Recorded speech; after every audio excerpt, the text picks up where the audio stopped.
અરે ભગત નરસિંહ જ્યાં નાચ્યો નેહમાં, અને સંપદા પામ્યો જ્યાં સુદામો, ઈ વીર ગાંધી દયાનંદ જ્યાં નીપજ્યા, ઈ સતી અને સંતનો છે વિહામો.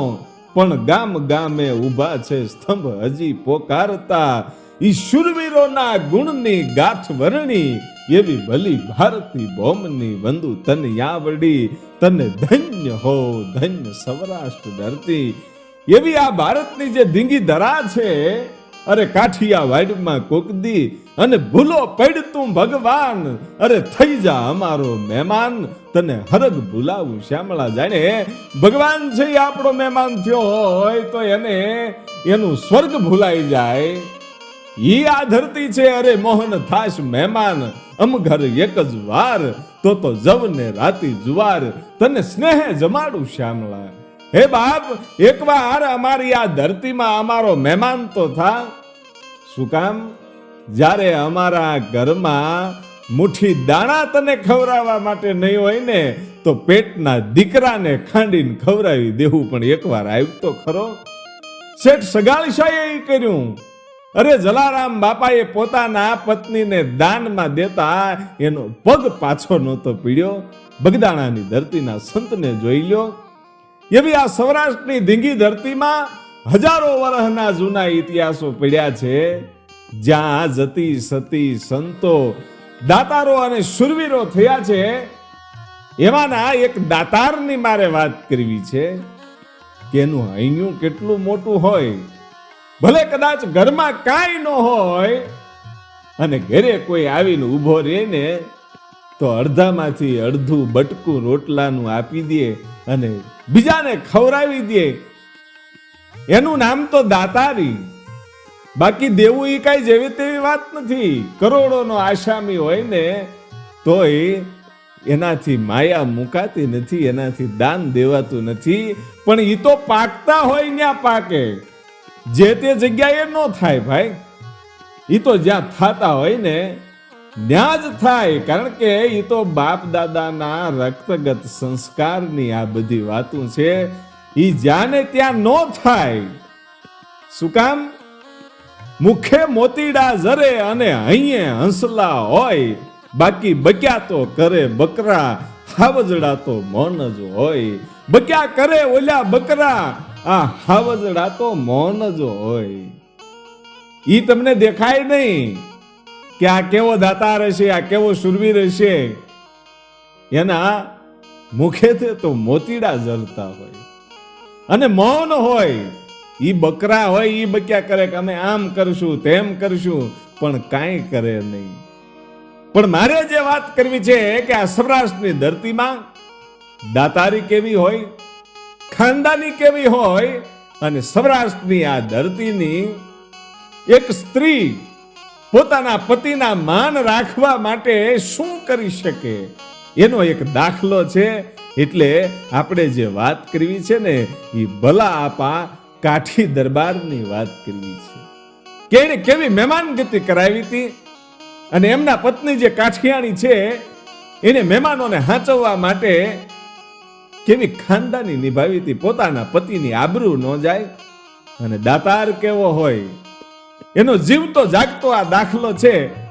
મને તમને આ વાત સાંભળી અને રૂવાડા છે બેઠા થવા મળે કે ગોંડલનું એ મોણપરી નામનું ગામ અને કાઠી દરબાર ભલા આપા અને એની દાતારીનો ડંકો છે એ આખાય કાઠિયાવાડમાં આખાય મલકમાં વખણાય છે ભાઈઓ.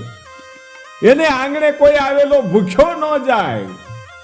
એને આંગણે માંગવા આવેલો માણસ છે ને એ પાછો ન જાય. એવી દાતારી. અને એની દાતારીની વાતો સાંભળી અને ગોંડલના મહારાજાને પણ એમ થતું હતું કે એકવાર આ ભલા કાઠીની મહેમાનગતિ કરવી છે. હોય એને જોવો છે આ માણસ કેવો છે. ગોંડલના મહારાજાને પણ એમ થાય કે આને મળવું છે. પણ ધીરો ધીરો ધીરો ધીરો સમય વીતવા માંડ્યો અને કાયમને માટે એ હવારમાં જાગી અને સૂરજ નારાયણને પ્રાર્થના કરે કે ભલે ને ઉગા ભાણ તિહારા લવ ભામણા, હવે તો જીયણ મરણ રી માણ અમાણી રાખજે કાશ્યપ રાઉત. હે સૂરજ નારાયણ બાપ મારી આબરૂ રાખજે હો.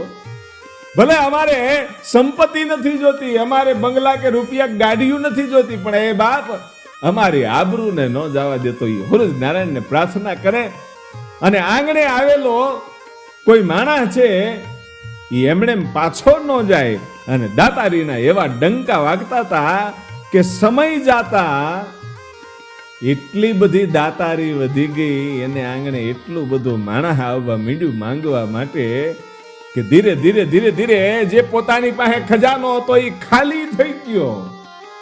અને આ માણસ છે એ હાવ ખાલી થઈ ગયો. ભલે ઈ રૂપિયાથી ખાલી હતો, પણ દિલથી તો એને જાહો જલાલી હતી. એનું દિલ નાનું નહોતું, એનું દિલની અંદર જે ભાવ પ્રેમ અને દાતારી હતી એ નહોતી ખૂટી. એની પાસે રૂપિયા ખૂટી ગયા હતા, અનાજ ખૂટી ગયું હતું. અને પછી તો જ્યારે જ્યારે મહેમાન આવે ત્યારે મૂંઝાય કે આ મહેમાનને જમાડવા તો જમાડવા કેવી રીતે.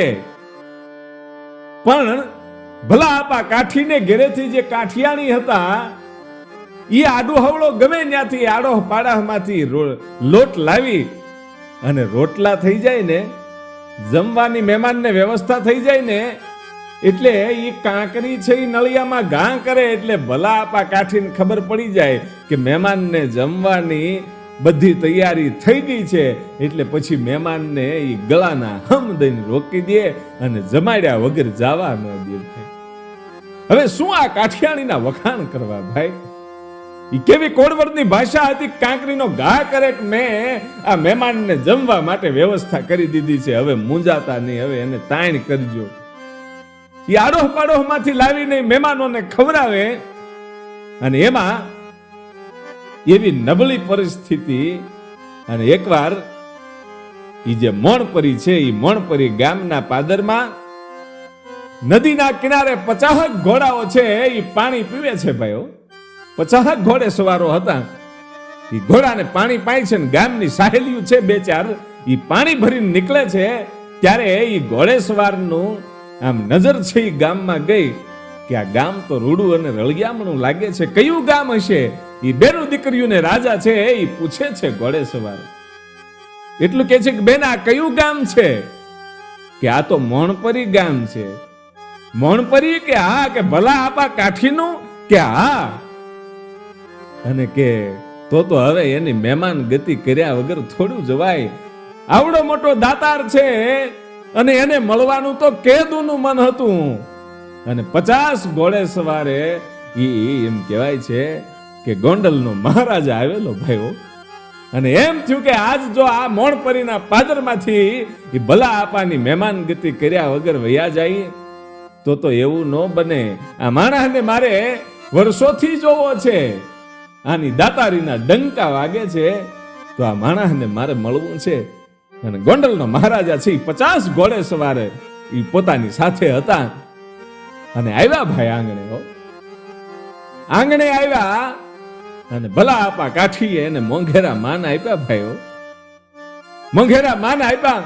એ કાવા કહુંબા થયા અને મારા હમ તારા હમ કરી અને હામ હામી કહુંબાની અંજલિયું મંડી ભરાવા. અને બપોરનો સમય થતો આવે છે અને એક બાજુ એ રહોડામાં કાઠિયાણી ઊભી ધ્રુજે છે કે ગઈ હાંજે ઘરમાં અનાજનો એક દાણો નહોતો એટલે ખાધું નથી, માત્ર ને માત્ર પાણી પી અને હવાર પાડ્યું છે. અને આજ 50 જણા આવ્યા છે, કરવું તો કરવું શું? અને ભલા આપા કાઠી છે એ અળુક દઈ અને ઓરડામાં જઈ અને કાઠિયાણીને વાત કરે છે કે હવે શું થશે?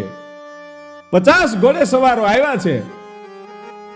અને તેદી કાઠિયાણી એ ભલા આપા કાઠીને એટલું કહે છે કે તમને ખબર તો છે આપણે બે હાંજે વાળું વગરના હતા, હજી એક દાણો અન્નનો પેટમાં ગયો નથી, પાણી પીને બધું હાલે છે.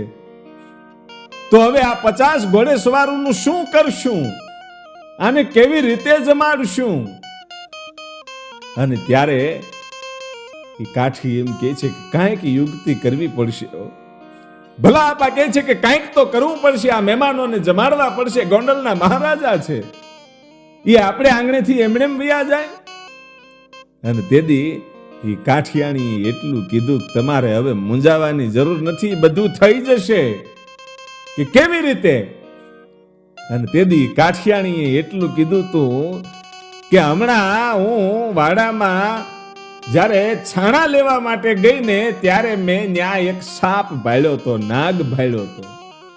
હા કે તો કે હમણાં જઈ અને ઈ નાગને હું હાથમાં પકડી લઈશ એટલે મને ડંખ મારશે અને મારો જીવ નીકળી જશે. એટલે જે જગ્યાએ ઘરમાં મળદું પડ્યું હોય ને ત્યાં કોઈ જમવા માટે ખોટી ન થાય, એટલે તમારી આબરૂ રહી જાય.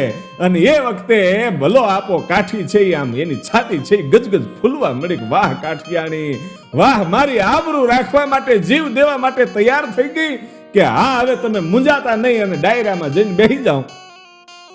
અને ભલા આપા કાઠી છે એ ડાયરામાં જઈને બેસી ગયા અને વાટ જોવે છે કે હમણાં સર્પદંશ થયો એવા સમાચાર મળશે, હમણાં સમાચાર મળશે.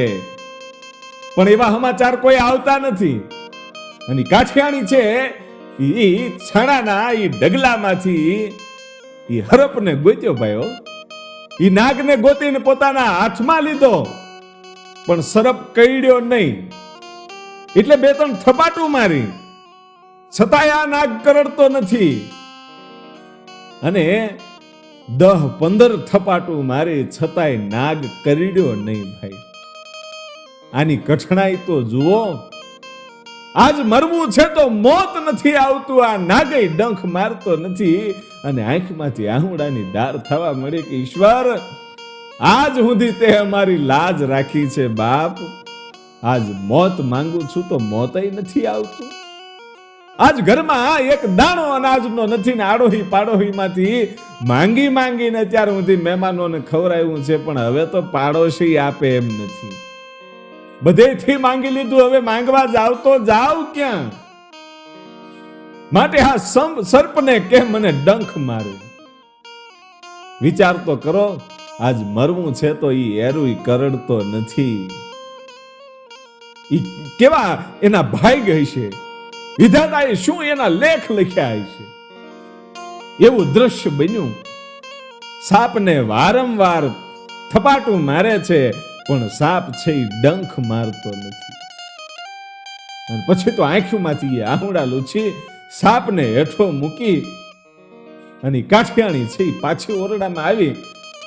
અને ભલાપા કાઠીની નજર ગઈ અને વિચાર કરે છે કે હમણાં તો હું એના સર્પદંશ થયો છે ને એનું મૃત્યુ થયું છે એવા સમાચાર સાંભળવા માટે વાટ જોતો હતો. અને આજ આ કાઠિયાણીને પોતાનો જીવ વાલો લાગ્યો, મારી આબરૂ વાલી ન લાગી.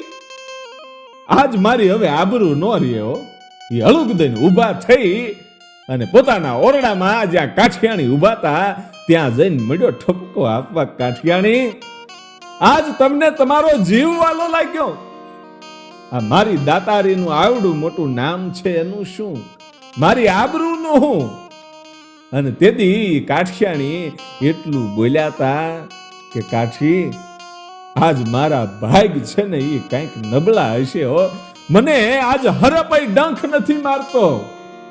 અને છતાંય ભલા આપા કાઠીએ એટલું કીધું, કાઠિયાણી હરપ ડંખ નો મારે એવું કોઈ દી બને નહીં. તમને તમારો જીવ વાજવાલો લાગ્યો છે.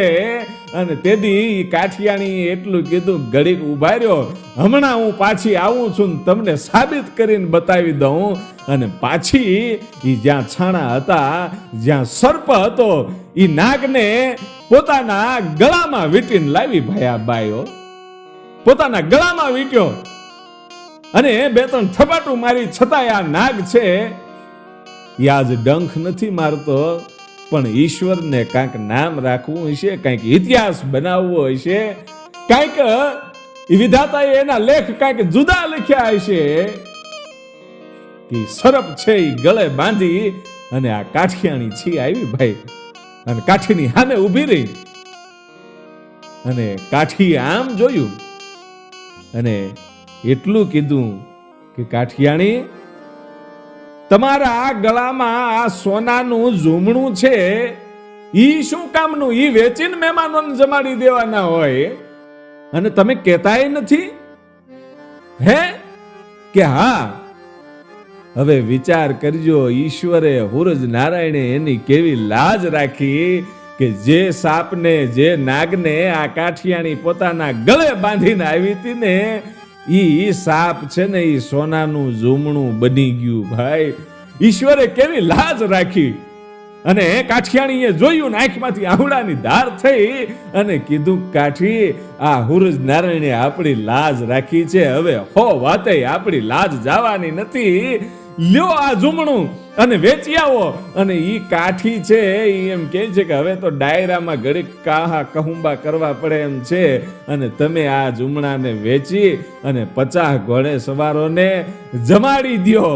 અને પછી કાઠિયાણી છે ઈ સોનાનું ઝૂમણું વેચી અને ગોંડલના દરબાર અને 50 ઘોડે સવારોને જમાડ્યા હતા.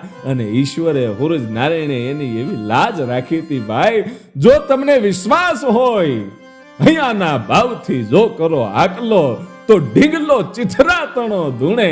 એમ વિશ્વાસ હોય ને તો મીરાબાઈનું ઝેર છે ને ઈ અમૃત થાય. અને નરસિંહ મહેતાની ઘેરે 52 વાર કાળિયો ઠાકર છે ઈ આવે આવે અને આવે, પણ પૂર્ણ વિશ્વાસ હોવો જોઈએ. એમ આજ કાઠી દરબારને પૂર્ણ વિશ્વાસ હતો. અહીંયાના ભાવથી એને હાકલ કરી હતી કે હે હુરજ નારાયણ, મારી આબરૂ ન જવા દેતો. અને એને એની આબરૂ નહોતી જવા દીધી. પણ તમારી અંદર સત્યતા હોવી જોઈએ, કોઈ જાતનો સ્વાર્થ ન હોય, અને માત્ર ને માત્ર બીજાને જો મદદ કરાવવાની, બીજાને ખવડાવવાની જો ભાવના હોય, તો કોઈ દી ઠાકર છે એ તમારીથી પાછું વળું જોહે નહીં, તમારથી રિહાશે નહીં. એ તો તમારા કામ કરવા માટે એ તમારો નોકર બનીને ગડગડતી ડોટું મૂકીને આવશે. જેમ નરસિંહ મહેતા પાસે આવ્યો તો, જેમ જલારામ બાપા પાસે આવ્યો તો, એમ આપણા સૌરાષ્ટ્રની ધરતીમાં આવા હજારો દાતારીના, શુરવીરતાના, સંતોના ઇતિહાસો છે. એને અમે તો માત્ર વાગોળીએ છીએ, તમને સંભળાવીએ છીએ, પણ આ બધા ઇતિહાસો આપણા સંતાનો સુધી જાય અને એના કોઠામાં જ્યારે આ સાહિત્ય પડશે ને, ત્યારે આપણા દેશનું, આપણા પરિવારનું જે ભવિષ્ય છે એ ઉજ્જવળ હશે. એટલા માટે તમે પણ આવા બધા ઇતિહાસો સાંભળજો અને તમારા સંતાનોને સંભળાવજો. અને હવે પછી મળીએ છીએ આપણે આગળના ઇતિહાસમાં. ત્યાં સુધી જય માતાજી, જય જોગમાયા.